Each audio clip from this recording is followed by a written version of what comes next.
Good afternoon, everyone. My name is Mary Saminsky, and I am a parent representative from Sitka. And I've got two little girls, Greta and Lydia, who are in 5th grade and 3rd grade in Kikuchihin in Sitka. And I'm a member of the Student Learning Committee. And then next slide. Turn it on first. Oh, there we go. And this is who we are, and you can't read it, so our committee member, board, what's your? A helper. Our amazing facilitator is going to give a little information about all of us. So my name is Nancy Norman. I had the privilege of facilitating the Student Learning Committee, and it honestly was one of the best things I've ever gotten to do in my life. So these guys are great, and I'm sure that you had similar experiences. So thank you for the opportunity. Commissioner Johnson, are you in the room? Yes. Thank you for the opportunity. Much appreciated. Mary Siminsky is one of our parent reps. We were impacted drastically by the fog in Juneau this morning. So we're missing lots of people, including one of our board members. I'm going to save time and not introduce all the people that aren't here. Representative Drummond, Harriet Drummond, is the chair of the House Education Committee. I know a lot of you have worked with her and know her. She lives in Anchorage, and we're delighted to have her. Next to her right, you see Sue Hall. I know a lot of you know her as well. She's the vice chair of the State Board of Ed. She's also, I don't know if, so here's something you may not know about Sue. She lives in Fairbanks. She has 8 kids. 8 kids. And so think, how many grandkids does that make?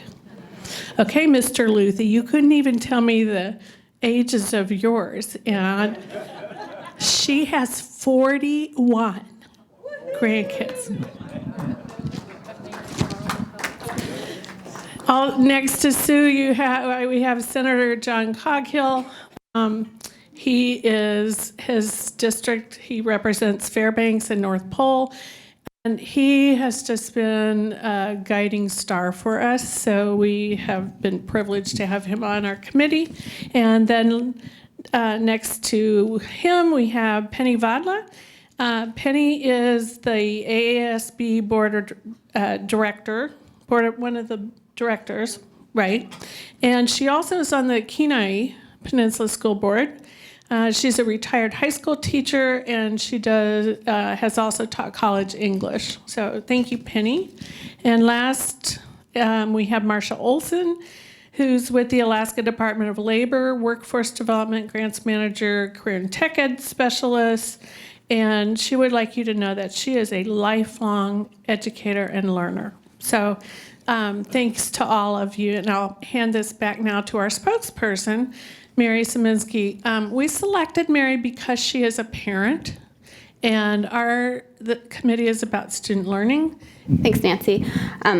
So as you can tell, our committee comes from all over the state and represents lots of different districts, lots of different organizations. And it has been my pleasure to work with every single one of you on the committee, and Nancy especially. And what we are about to present to you is our committee's attempt at writing those new headlines.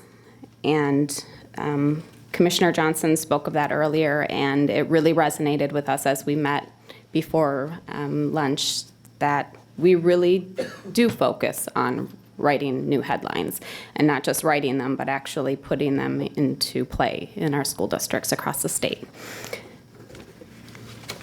We came up with 3 transformative goals, and I'll read you the goals. The first goal is to amplify student learning, and that is to identify and articulate the knowledge, skills, and behavioral attributes necessary for all preschool through post-secondary students to succeed in a rapidly changing world while valuing cultural and traditional knowledge, civic responsibility, and student interests, passions, and goals.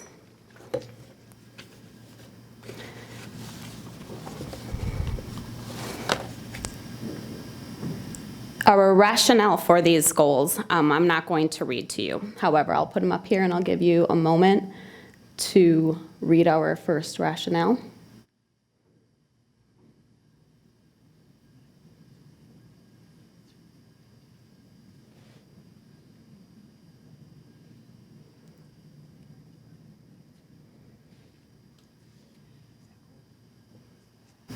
So to give a brief synopsis of this, it is our rationale that for goal number 1, that student success outcomes must go beyond educational basics.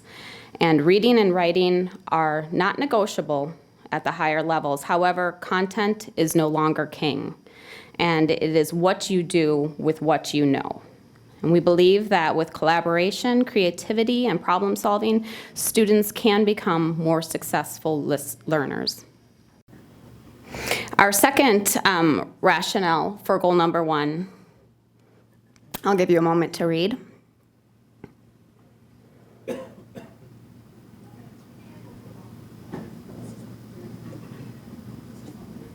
Is this number 3? Go back. I cannot see it. Am I on 2 now? 2.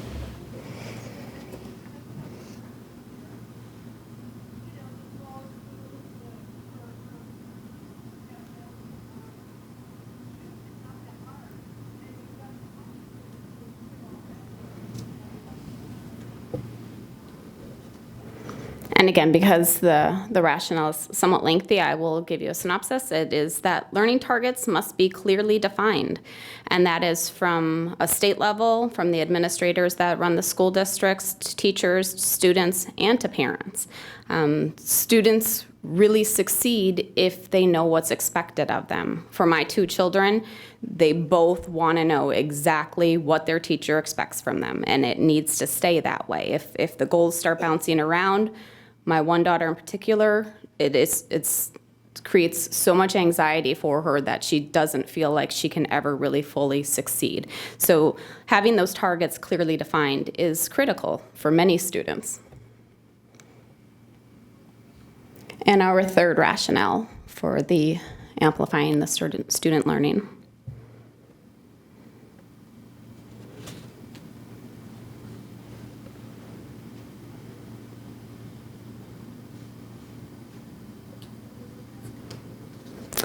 So if we're able to be clear about the targets, then the students will be prepared to contribute. If everyone knows what's expected of them, they can actually be participants in that, and they can contribute at a level that they're comfortable with and that allows them to be successful in the classroom.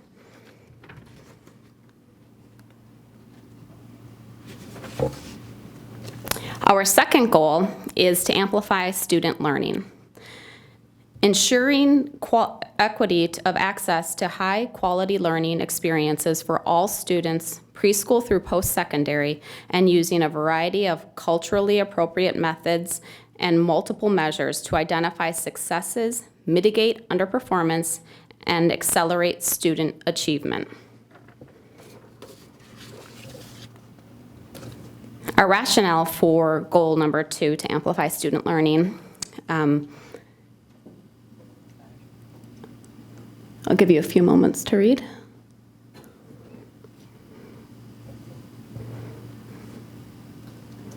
We believe that equity of access and opportunity to high-quality learning experiences will close the achievement gap. That all students benefit when all students are successful.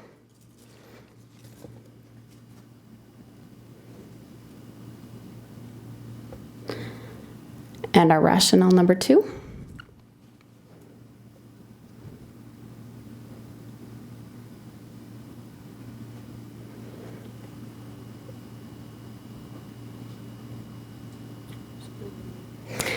Flexibility for districts.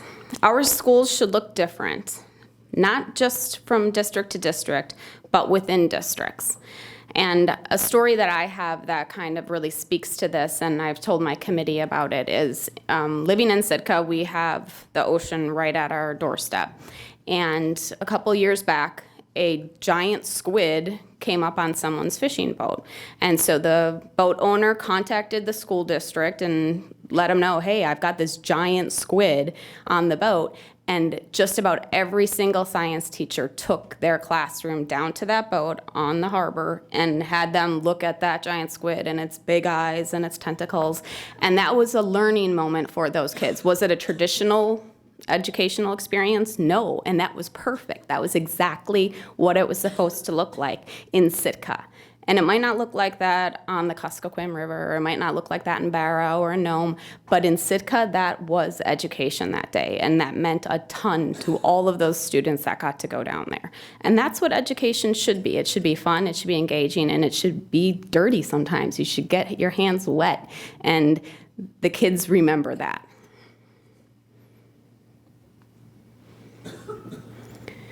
And our final rationale for the Amplify student learning goal.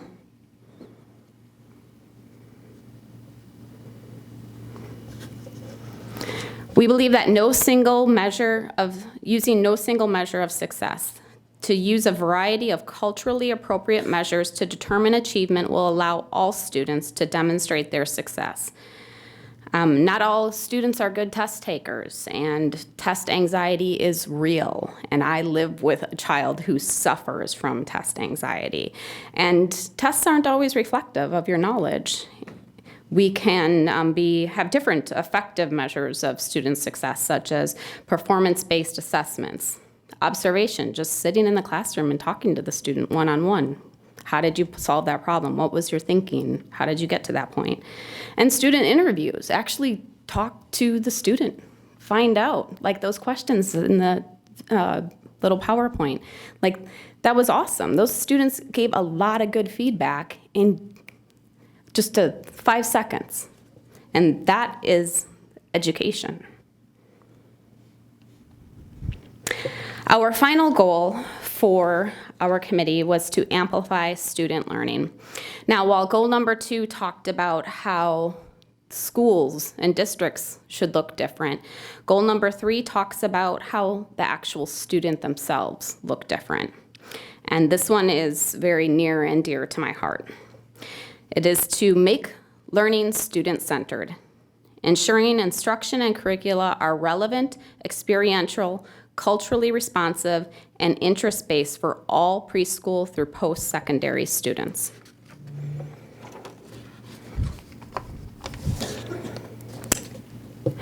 Our first rationale for this amplifying the student learning.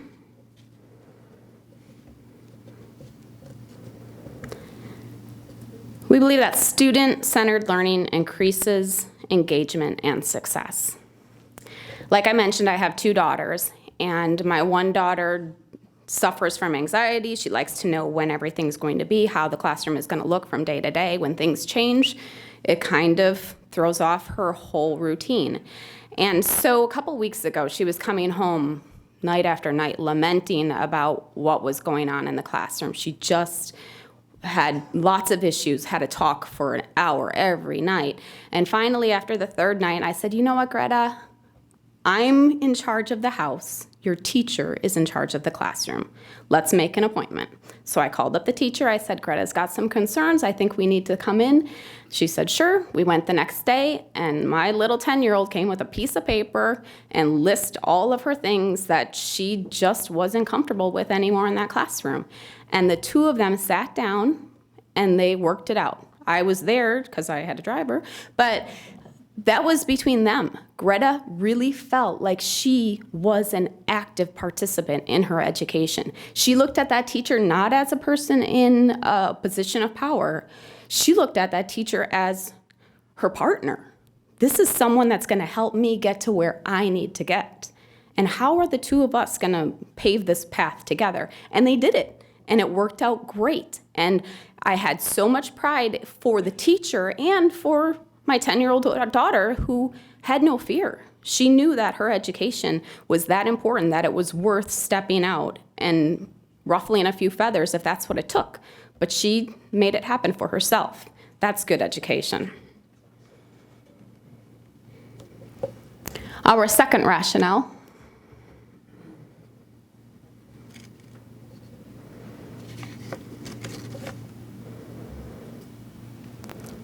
Schools that appreciate students as unique learners and relate subject matters to life experiences and community generate improved student understanding. And I think everything I've said up to this point definitely illustrates that is the case.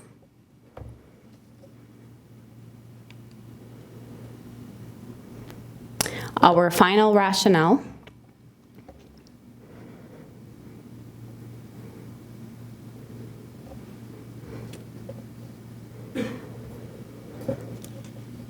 Instruction and curricula that are relevant, experiential, culturally responsive, and interest-based increase student motivation and buy-in.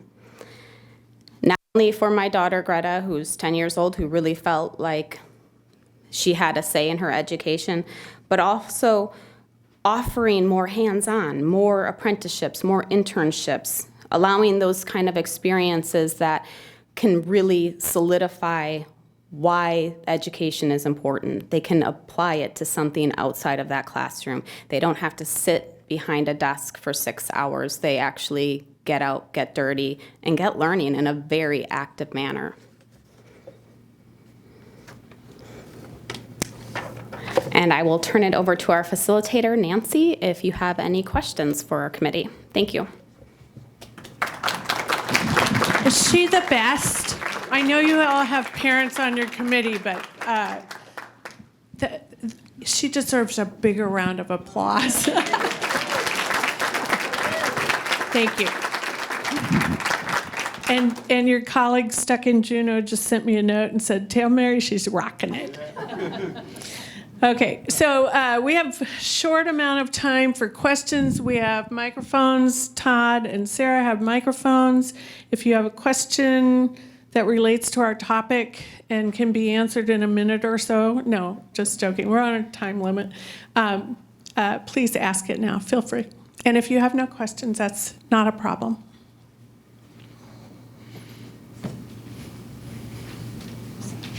Okay, tell me. Yes? Comment? Okay, and here's a microphone for you. I just have a comment. I want to appreciate the fact that you went preschool through post-secondary. Thank you. Thank you. It was a big, very important to all of our members, so thanks for noticing that. Other comments or questions? Yeah, I have a comment. I just appreciate so much what you highlighted and what the work that you did on that committee. It's moving us for sure in a transformative direction. And just the simple questions that were asked to students that you highlighted in your presentation that started our afternoon together. We realized at our school that we need to do that more often because we can ask kids 2 simple questions like that and get really good feedback on what we need to do to continue to move in the direction that's best for kids. So thank you for a great presentation and awesome work. I agree. Thanks, Mayor. Thank you. Anyone else? I just want to really applaud Goal 2, talking about ensuring equity of access. I think that's a wonderful goal, and I love that that goal starts that way. Thank you. Anyone else? Nancy? Yes, sir? Just to get the committee talking so that we hear key thoughts. We have a microphone for you. Some of you just share your ideas on how you think these are transformative. So just explain, in your own words, what you think is transformative about the specific recommendations. Thanks. Okay, Penny? I think they're transformative in so many ways, but to me, when a student takes, he or she has ownership in his or her learning, and they have goals that they want to achieve, and we develop assessments, and we align our ideas, and have the data to back it, we can make transformational change happen. And so I learned a lot on this committee, and I've been an educator all my life. So I'll let it be there. Thanks. And Sue Hall? Yeah, for so long we have had the number of credits in certain subject areas and disciplines as the measure for a graduate and what they can achieve. And I think we just really need to redefine and re-examine what it is that we really think all kids should have and that particular students should have, and how can we open up those doors to better suit the skills, gifts, and talents and interests of students while still ensuring that they're prepared for a successful future? So just re-examining and redefining what a graduate should be able to know and do. I have to say I'm exceptionally proud to be part of this committee. As a former Anchorage School Board member, I'm pretty aware of the way Anchorage schools have presented themselves over many years, and we have a number of schools that were established in order to be student-centered. Those are the schools for which there are waiting lists. But this should not happen. Every neighborhood school, every child should be able to attend a school that operates in a student-centered way, and every school should be as successful as our optional and alternative schools that have committed to be student-centered over the past decades and have produced students. There are a few students, graduates present in the room right now, and I'm really pleased that we put forward these ideas on this committee.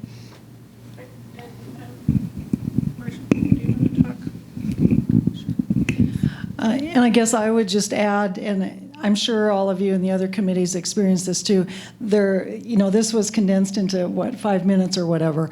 We had, as you did, hours and hours of discussions along the way, and there are so many other topics, more details that we talked about that go along with this, idea of, one of the main ideas, again, as everybody said, is student-centered learning, like the idea of personal learning and career plans, and the idea that students should have access to, for instance, career and technical education. That's my passion, and just a host of other real specific ideas. So this is really just the summary of all of those discussions.